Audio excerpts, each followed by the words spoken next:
آرزوت برآورده شد و انسان شدی، فکر کردی چی کار میخوای بکنی و کجا بری؟ آره بهش فکر کردم. وقتی تو دنیا بودم عروسک یه دختر کوچولی فوق‌العاده بودم. اونقدر منو دوست داشت که اصلا ازم پیش ماه‌پوش بود.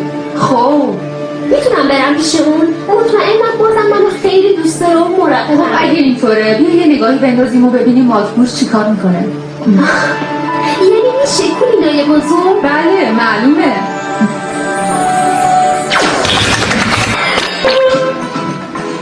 بچه ها زود باشید، بیدار شید، صبحونه حاضره، زود باشید ببینم. این ماه‌پوش وای بچه عزیز نازنینم، آفرین به گلم. ببین چطور بلند شد.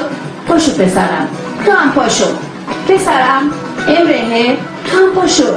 من نمیخوام برم مدرسه، میخوام بازنشسته بشم.